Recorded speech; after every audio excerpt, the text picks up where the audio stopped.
A few weeks ago, in late November, a 19-year-old woman in Western India committed suicide. Now, this is not unusual in India, so her story was barely reported in the press.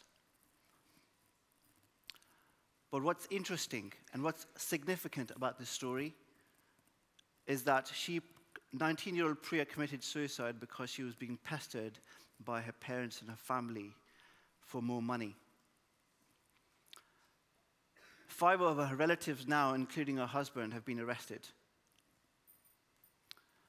In India, this is called a dowry death. Dowry was banned 50 years ago, but as a tradition, it's still very popular.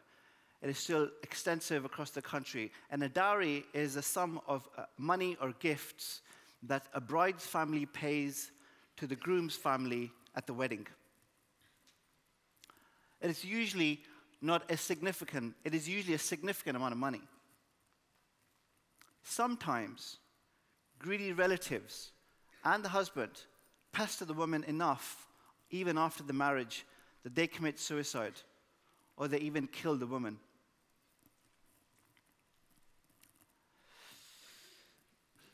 Last year, there were 8,000 dowry-related deaths. 8,000. That's one woman every hour. And that's just the tip of the iceberg, because those are the official statistics. I mention this because in India, there are 60 million women missing. 60 million. That is the entire population of the UK, where I'm from. That is 3.5 times the population of all the people of Netherlands. Why 60 million? Where does that figure come from? Well, you would need 37 million more women, according to the last census, just to equalize the number of men and women in India. Just to equalize the number. You would need another 23 million women just so India has a natural sex ratio like most of the world. That's 60 million approximately in total.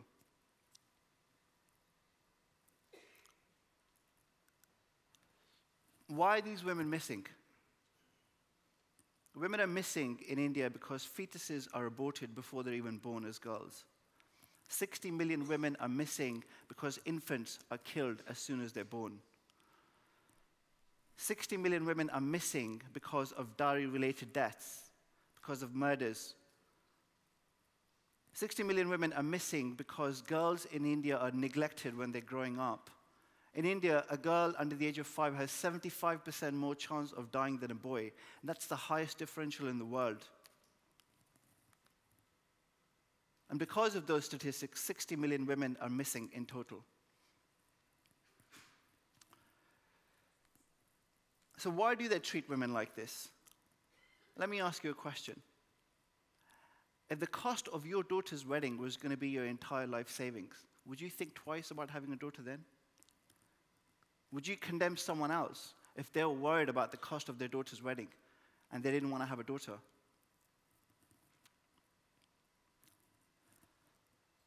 Amsterdam, I'm standing before you today because I think that men need to accept and need to take responsibility for the violence in their midst. I stand here as a man of Indian origin who believes that the problems in India need to be highlighted, and we need to know more about what's going on there and how we can deal with it. When I was growing up in India as a teenager, the cleaner in our local area used to get beaten constantly by her husband. In the end, she committed suicide. And nothing was done to him because this was all accepted. It's not the case that this just happens in India. It happens across the world. We know this. We hear about these stories.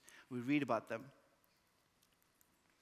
Last year, to this month, when the woman was gang raped in Delhi and then murdered, there were riots in India.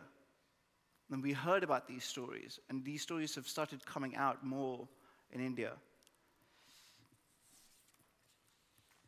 But the more I looked into what was going on in India, the more I realized actually some of my own perceptions about what was going on were wrong. So I want to share some of those perceptions with you today. This is a map of India. And the redder the state, the worse the sex ratio between men and women. What's interesting is that actually, it's in the north that some of the richest states are. It's the south where the poorest states are. But the south is doing better than the north and the west. What's also interesting is that it's the urban areas where it's worse than the rural areas. Why? Because urban families are smaller, so women have more pressure on them to have a boy rather than a girl. So they're more likely to choose abortion or infanticide.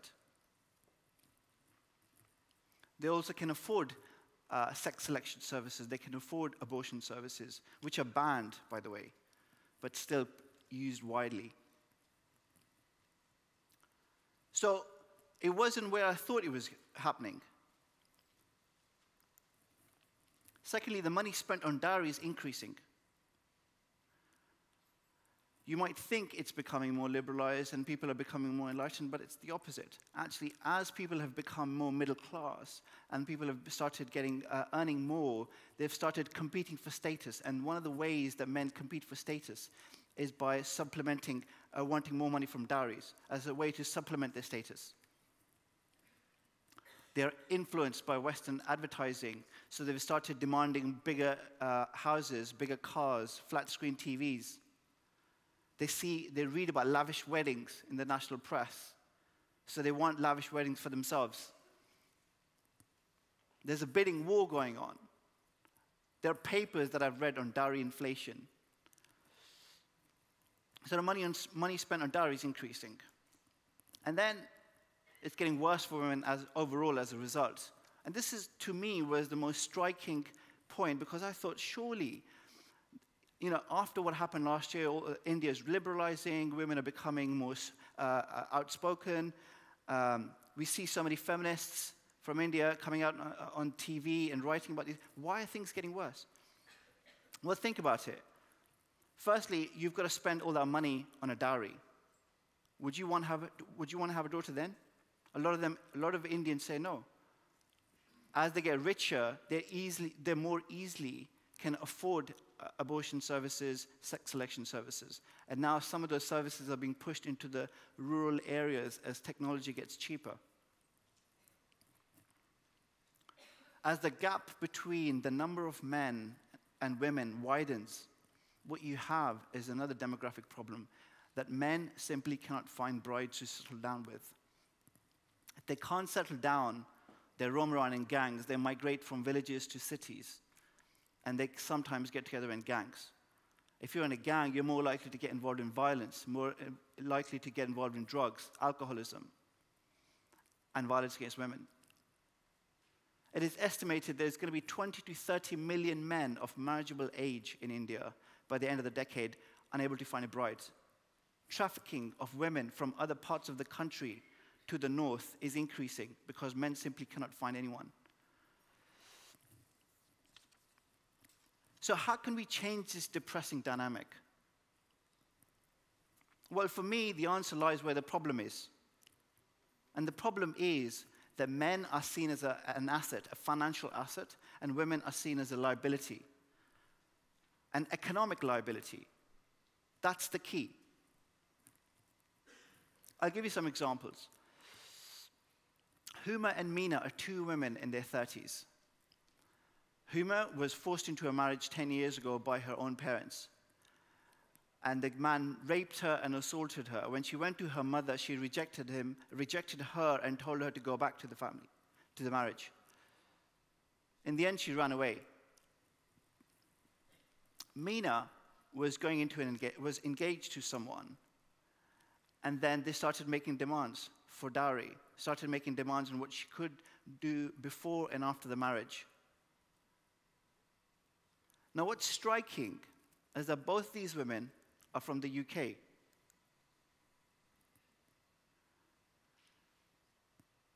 So but they're unusual, because even as families from the UK have migrated families from India have migrated to the UK, and they have retained a lot of their cultural traditions.